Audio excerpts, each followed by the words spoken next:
The mission to develop the atomic bomb brought science and politics together in an unusual way. It required years to develop, the cooperation of hundreds of scientists, and vast sums of investment, all while maintaining the project's complete secrecy.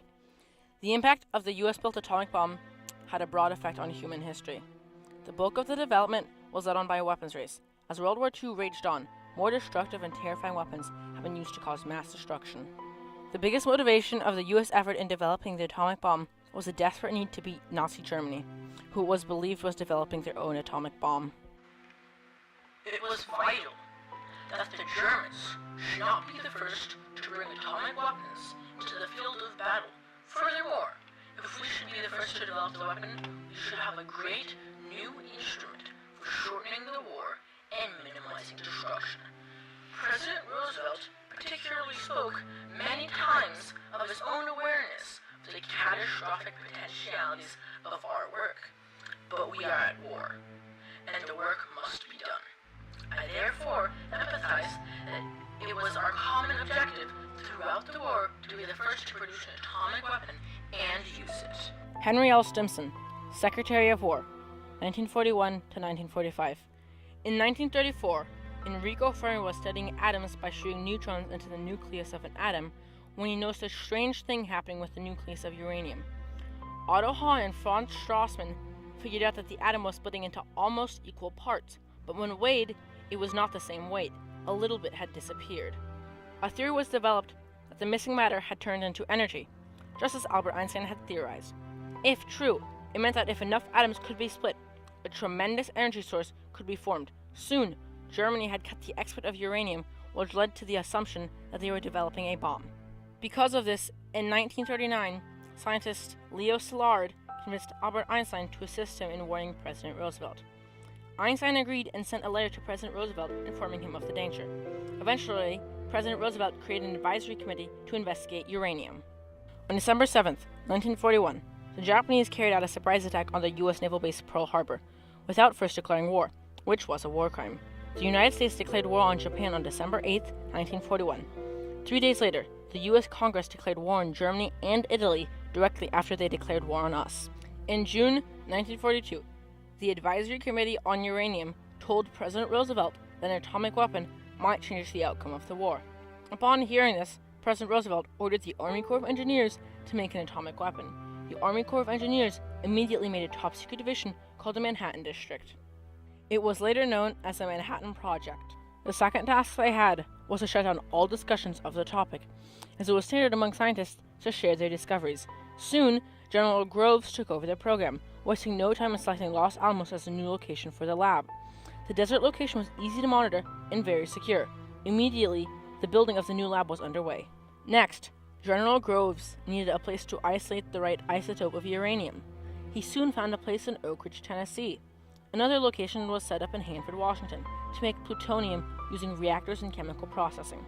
Before the scientists working on the project could move into the new lab in Los Alamos, they were trying to sustain nuclear fission in Chicago in the racquetball court under the west stands of the football field. If anything went wrong, the whole city risked being covered in nuclear radiation.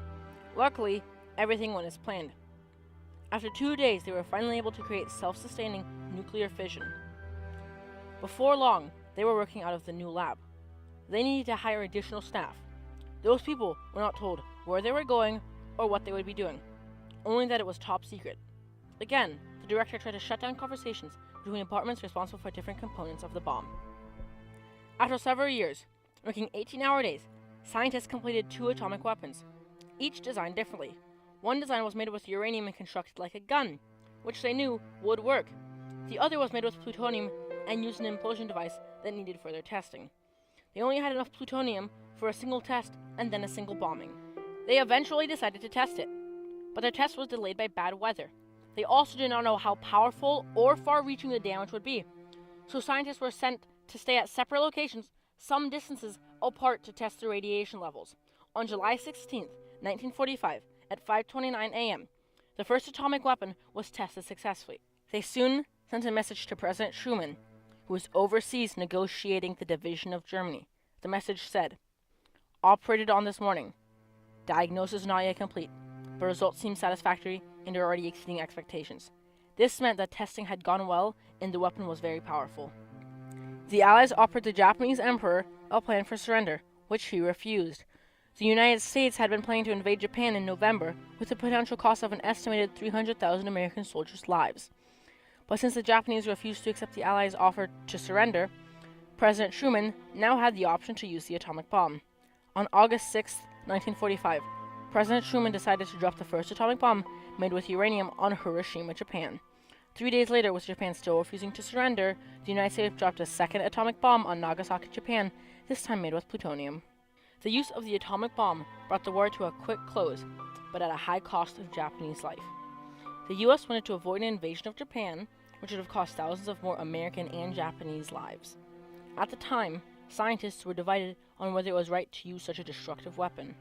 President Truman and Prime Minister Churchill were in agreement that the bomb was required to finally end the war. It is still debated, to this day, whether it was right to use a weapon without knowing the full extent of its effects on civilians. But what we learned from that tragedy was that we should never use them again. The development of the bomb also led to the development and use of atomic energy in many other applications, such as powering nuclear submarines and aircraft carriers. In this last great action of the Second World War, we were given final proof that war is death. War in the 20th century has grown steadily more barbarous, more destructive, more debased in all its aspects. Now, with the release of atomic energy, man's ability to destroy himself is nearly complete. The bombs dropped on Hiroshima and Nagasaki ended a war. They also made it wholly clear that we must never have another war. This is the lesson man leaders everywhere must learn, and I believe that when they learn it, they will find a way to lasting peace. There is no other choice. Henry L. Stimson, Secretary of War, 1941 to 1945.